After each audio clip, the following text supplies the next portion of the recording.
ಈ ಕಾರ್ಯಕ್ರಮವನ್ನು ನೆರವೇರಿಸಿಕೊಡ್ಬೇಕಂತ ಹೇಳಿ ನಾನು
ಜ್ಯೋತಿ ಬೆಳಗಿಸುವ ಕಾರ್ಯಕ್ರಮಕ್ಕೆ ಸಹಕರಿಸಿದ ಎಲ್ಲ ಮಾನ್ಯರಿಗೆ ಹೃದಯಪೂರ್ವಕ ಕೃತಜ್ಞತೆಗಳನ್ನ ಸಲ್ಲಿಸುತ್ತಾ ಈ ಕಾರ್ಯಕ್ರಮದ ಮಹತ್ವವಾಗಿರ್ತಕ್ಕಂಥ ಘಟ್ಟ ಕಾರ್ಯಕ್ರಮದ ಉದ್ಘಾಟನೆ.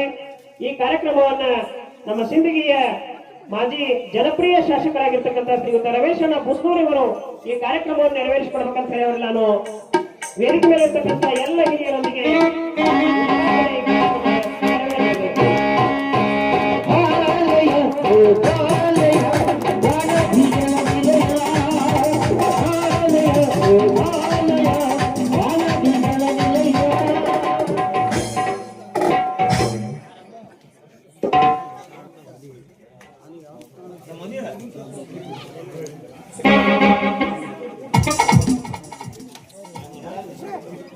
ವೇದಿಕೆ ಮೇಲೆ ಆಸೀನರಾಗಿರ್ತಕ್ಕಂಥ ಪೂಜ್ಯರಿಗೆ ಎಲ್ಲ ಹಿರಿಯರಿಗೆ ಸನ್ಮಾನಿಸುವಂತ ಒಂದು ಸಮಾರಂಭ.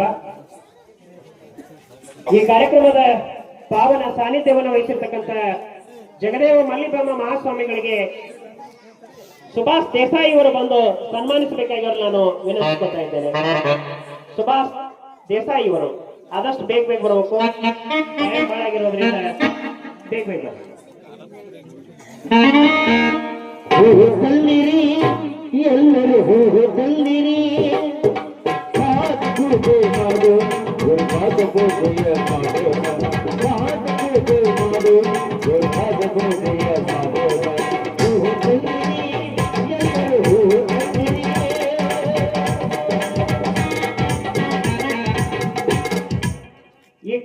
ಈ ಕಾರ್ಯಕ್ರಮವನ್ನ ಉದ್ಘಾಟನೆ ಮಾಡಿರ್ತಕ್ಕಂಥ ಮಾಜಿ ಶಾಸಕರಾಗಿರ್ತಕ್ಕಂಥ ರಮೇಶ್ ಬುಸ್ನೂರ್ ಸಾಹೇಬರಿಗೆ ಶಿವಶರಣ ಹಿರವಾಶೆಟ್ಟಿ ಅವರು ಬಂದು ಸನ್ಮಾನಿಸಬೇಕಾಗಿ ಅವರು ನಾನು ವಿನಂತಿಸ್ಕೊತಾ ಇದ್ದೇನೆ.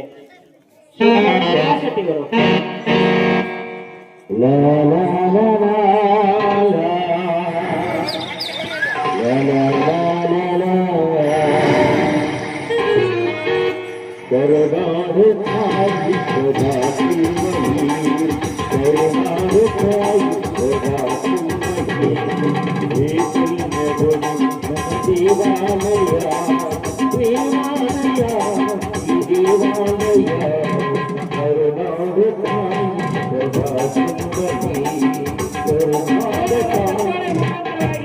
ನಾವು ಸನ್ಮಾನವನ್ನು ನೆರವೇರಿಸೋಣ ಅಂತಕ್ಕಂಥ ಜೋರಾದ ಚಪ್ಪಾಳೆ ಬರಲಿ ಎಲ್ಲರಿಂದ.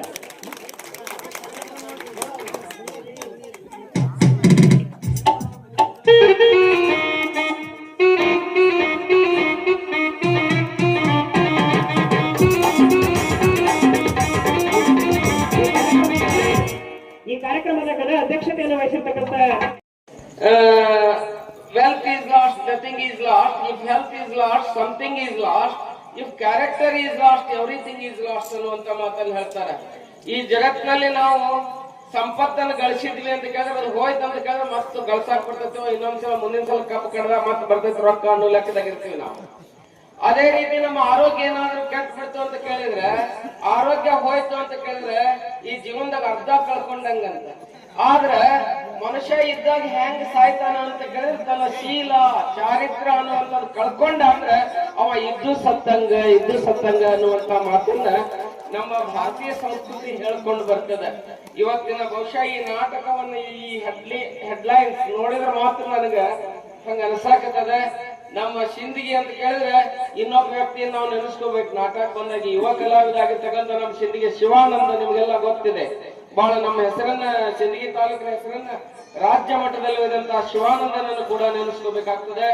ಬಹುಶಃ ಇಂಥ ಕಲಾವಿದರನ್ನ ಜಾತ್ರೆಯನ್ನು ನೆನಪು ಮಾಡಿಕೊಂಡು ನೀವೇನ್ ಕರೆಸ್ತಿರಲ್ಲ, ಇದು ಅವ್ರಿಗೆ ಉಡಿಸುವಂತ ಹರಿಲಾರದ ಸೀರೆ ಇದ್ದಂಗ ಅಂತ ನಾ ಹೇಳಕ್ ಇಷ್ಟಪಡ್ತೀನಿ. ಯಾಕಂತ ಕೇಳಿದ್ರೆ ನಾಟಕ ಜಾತ್ರೆ ನೆನಪಿಟ್ಟುಕೊಂಡು ಇವತ್ತ ಹೊಟ್ಟಿಗೆ ಅನ್ನ ಕೊಟ್ಟಿರಿ ನೀವೆಲ್ಲ, ನಿಮ್ಮ ಬಜ್ಜಿ ಪ್ರಸಾದವನ್ನು ಊಟ ಮಾಡ್ಬಿಟ್ರೆ ಒಂದ್ ವರ್ಷ ಗಟ್ಲೆ ಘಮ ವಾಸನೆ ಬರ್ತಿರ್ತದ. ಅಷ್ಟು ಚಲೋ ಮಾಡಿರ್ತೀರಿ ನೀವೆಲ್ಲ. ಬಹುಶಃ ಇವತ್ತ ಆ ಬಜ್ಜಿ ಪ್ರಸಾದ ಮಾಡೋದ್ರ ಜೊತೆಗೆ ಇದೊಂದು ಏನಿದೆ ಅಲ್ಲ, ಕಲಾ ಪ್ರಸಾದ ಅನ್ನುವಂಥದ್ದು, ಇದು ಬಹಳ ಶ್ರೇಷ್ಠವಾಗಿರ್ತಕ್ಕಂಥದ್ದು. ಇವತ್ತು ಅಂಗಡಿಯವ್ರ ಮಾಲಕರು ಅವ್ರು ಬಂದಾರ ಕಾಣಿಸ್ತಿದ್ದು, ಕಂಪನಿ ಮಾಲಕರು ಕಾಣಿಸ್ತದೆ. ಬಹುಶಃ ಎಲ್ಲರನ್ನ ಕಲಾವಿದರು ಕರ್ಕೊಂಡು ಬಂದು ಕಲೆ ಉಳಿಬೇಕು ಅಂತ ಕೇಳಿದ್ರೆ ಅದು ನಾಟಕದಿಂದ ಉಳಿಲಿಕ್ಕೆ ಸಾಧ್ಯ. ನಿಮ್ಮೆಲ್ಲರ ಕಿವಿಯನ್ನು ನೋಡ್ಕೊಡ್ರಿ, ಪ್ರತಿಯೊಬ್ಬರ ಕಿವಿಯನ್ನ. ಅದು ಹೆಂಗಿದೆ ಅಂತ ಕೇಳಿದ್ರೆ ಕರ್ನಾಟಕದ ಮ್ಯಾಪ್ ಇದ್ದಂಗೆ ಐತಿ. ಆ ಕರ್ನಾಟಕ ಉಳಿಬೇಕಂತ ಕೇಳಿದ್ರೆ ನಾಟಕದಿಂದ ಉಳಿತದೆ, ಕಲೆಯಿಂದ ಉಳಿತದೆ, ಭಾಷೆಯಿಂದ ಉಳಿತದೆ, ಸಂಸ್ಕೃತಿ ಉಳಿತದೆ. ಇದರಿಂದ ಏನೋ ಒಂದು ಹೇಳೋದಿರ್ತದ, ಅದರಿಂದ ಉಳಿತದೆ. ಕಲಾವಿದರು ಬದುಕ್ತಾರೆ. ಹಿಂದ ಹವ್ಯಾಸಿ ನೀವೆಲ್ಲ ಕೇಳಿರ್ಬೇಕು, ಕೌಸಲ್ಗಿ ನಿಂಗಮ್ಮ ಅಂತ ಹೇಳಿ ಒಂದು ಹೆಸರನ್ನು ಕೇಳಿರ್ಬೇಕು ನೀವು. ಮೊಟ್ಟ ಮೊದಲು ನಾಟಕದ ವೇದಿಕೆಯ ಮೇಲೆ ಹೆಣ್ಣು ಪಾತ್ರವನ್ನು ಮಾಡಿದಂತ ಹೆಣ್ಮಗಳು ಯಾರಂತ ಕೇಳಿದ್ರೆ ಕೌಸಲ್ಗಿ ನಿಂಗಮ್ಮ ಅನ್ನುವಂಥದ್ದನ್ನ ನೀವೆಲ್ಲ ಕೇಳಿರ್ಬೇಕು. ಯಾಕಂದ್ರೆ ಎಲ್ಲ ನೆನೆಸ್ಕೊಳ್ತೀನಿ ಅಂತ ಕೇಳಿದ್ರೆ ನಾಟಕ ಅಂದಾಗ ಇದೆಲ್ಲ ನೆನಪಾಗ್ತದೆ. ಅಂತ ನಾಟಕವನ್ನು ಆಡ್ಲಿಕ್ಕೆ ಕಲಾವಿದರು ಬಹಳ ಸನ್ನದ್ಧರಾಗಿ ಕುಂತಾರೆ.